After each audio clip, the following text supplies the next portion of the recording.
BA third semester educational psychology, বাংলাতে শিক্ষাগত মনোবিজ্ঞান।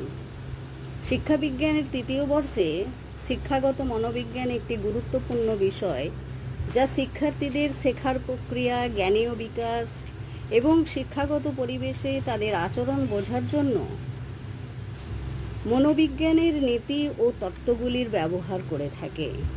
এই শাখায় জ্ঞানীয় এবং আচরণগত উভয় দৃষ্টিকোণ থেকে শেখা, বুদ্ধিমত্তা, অনুপ্রেরণা এবং শেখার ক্ষেত্রে ব্যক্তিগত পার্থক্য নিয়ে আলোচনা করা হয়।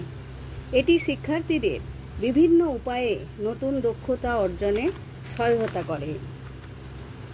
শিক্ষাগত মনোবিজ্ঞানের মূল বিষয়গুলো কি? শেখার প্রক্রিয়া, মানুষ কিভাবে শেখে এবং শিক্ষাগত পরিবেশে তাদের শেখা কতটা কার্যকর তা এই বিষয়ে অন্তর্ভুক্ত থাকে। জ্ঞানীয় বিকাশ, শিশুদের জ্ঞানীয় বিকাশ কিভাবে ঘটে তা জিন পিয়াগেটের মতে মনোবিজ্ঞানীদের তত্ত্বের মাধ্যমে বোঝা যায়। ব্যক্তিগত পার্থক্য, শেখার ক্ষেত্রে বিভিন্ন ব্যক্তির মধ্যে বুদ্ধিমত্তা, স্বনিয়ন্ত্রণ এবং আত্মধারণার পার্থক্যগুলো কিভাবে তাদের শিক্ষাকে প্রভাবিত করে তা বিশ্লেষণ করা হয়। শিক্ষাগত সমস্যা, শিক্ষার্থীদের মানসিক সমস্যা ও তাদের শিক্ষার ওপর এর প্রভাব বিশ্লেষণ করা হয়।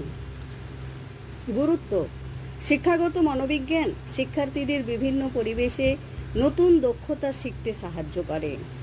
এটি শিক্ষক, শিক্ষাবিদ এবং পেশাদারদের জন্য উপযুক্ত, যারা তাদের জ্ঞানীয় বিকাশ এবং শেখার ক্ষেত্রে সহায়তা করতে চান। এই শাখাটি শিক্ষার্থীদের শিক্ষাগত সেটিংস কার্যকরভাবে শিখতে এবং উন্নতি করতে সাহায্য করার জন্য প্রয়োজনীয় বৈজ্ঞানিক নীতি ও পদ্ধতি সরবরাহ করে। এই বিষয়টি শিক্ষার্থীদের শিক্ষাগত মনোবিজ্ঞানের মূল বিষয়গুলি এবং এর বিভিন্ন দিক সম্পর্কে বুঝতে সহায়তা করে।